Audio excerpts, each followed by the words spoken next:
وانتم طيبين جميعا. النهارده عشان بس الوقت التفصيل فتحها النهارده مروان دلوقتي قال ان احنا متجمعين النهارده في يوم ترفيه. اولا اليوم الترفيه احنا متجمعين النهارده عشان للتعارف كلنا ببعض، دي اول شيء، لان من المهم جدا ان احنا كلنا نعرف بعض ونعرف كل واحد ده اسمه ايه وده بيشتغل ايه. ده اهم حاجه في الموضوع، ده اهم حاجه عندنا النهارده، الارتباط، روح ان احنا نتواصل مع بعض، دي اهم حاجه في اللقاء بتاعنا النهارده. ده اهم حاجه عندنا النهارده، لان احنا كلنا مصريين موجودين في الكويت وللاسف معظمنا ما يعرفش بعض.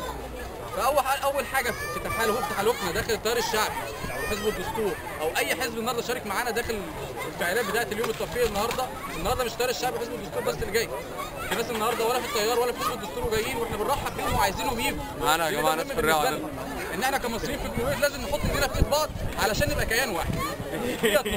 النقطه الثانيه ان التيار الشعبي المصري ده تنظيم او كيان او ممكن نسميها كمؤسسه بتجمع كل الشعب المصري بكل تحالفات الشعب المصري. حزب الدستور حزب قوي اهدافه اهداف ثوره، تنظيم التيار الشعبي تنظيم اهداف ثوره. الشعب المصري من المواطنين العاديين من الفئات العاديه، فلاح وعامل وموظف، كلهم اهدافهم اهداف الثوره وبيطالبوا من مطالب الثوره. يبقى احنا التيار الشعبي ده اساسا موجود ومتاسس ومتنظم من الاف السنين، احنا مش منظمينه لسه من شهر ولا من شهرين.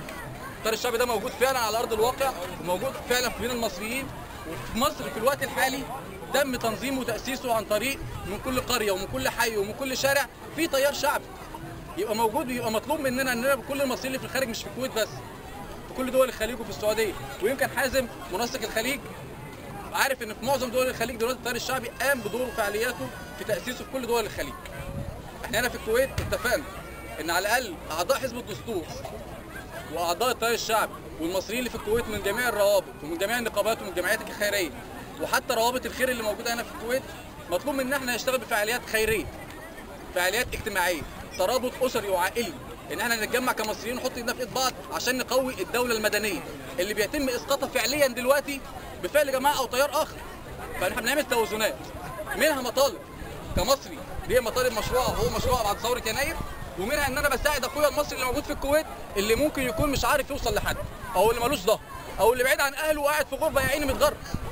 ما دلوقتي ممكن يبقى في مصري النهارده تعبان يا عينه في مستشفى ومالوش حد، واصحابه اللي قاعدين معاه في السكن مش عارفين يعملوا له حاجه. مفيش اي دور ليه. يمكن التيار الشعبي باعضائه وبناسه والمصريين الموجودين هنا نعرف نتواصل مع واحد في وزاره الصحه يخلص له اجراءاته ويقوم بالسلام. واحد النهارده مقبوض عليه في المخفر ومالوش حد يطلعه ومطلوب هيتحط في السجن مثلا 4 5 سنين، وعشان كفاله بسيطه ممكن يطلع من السجن ويروح، مش عايزينه يداوم حتى هنا في الكويت بس يروح في وسط اهله. ممكن التيار الشعبي يساعد، ده مش شرط ان انت تبقى موجود في التيار الشعبي علشان خاطر تساعده، بس الترابط الاسري اللي احنا بنجمعه ده احنا عايزين نعمل اسره واحده مصريه. الاسره دي تبقى كيان زي الجاليه المصريه، ونجبر ان السفاره المصريه هي اللي تجينا لحد عندنا، لان احنا كيان قوي واحنا السلطه الغالبه. احنا المصريين اللي موجودين هنا، احنا اغلبيه المصريين الموجوده في الكويت سلطه غالبه. بتجمعنا وقوتنا السفاره تجيلنا بدون مصالح زي الجاليه، ما بيشتغلوش لمصالح شخصيه او اهداف خاصه بيهم. حاجه ثانيه، احنا ماشيين قانونيين جدا، احنا ما بنطلبش من اي حد شيء، احنا بنشتغل بفعاليات خيريه بس، مجتمعيه بس، ما بنطلبش من واحد ان هو يتبرع لنا بشيء، لا ده عمل خيري، اللي عايز يتبرع لنا بيتبرع لنا. وعاملين صندوق، الصندوق ده يبقى مشترك، هنعمل هيكل تنظيمي بين الاحزاب اللي موجوده في التيار، لان احنا ما عندناش هنتكلم بقى التيار الشعبي وحزب الدستور ولا حزب فلان، لا احنا المصريين في الكويت، ده يكون شعارنا. المصريين في الكويت عايزين يعملوا عمل خير، يعملوا عمل خير من المصريين نفسهم.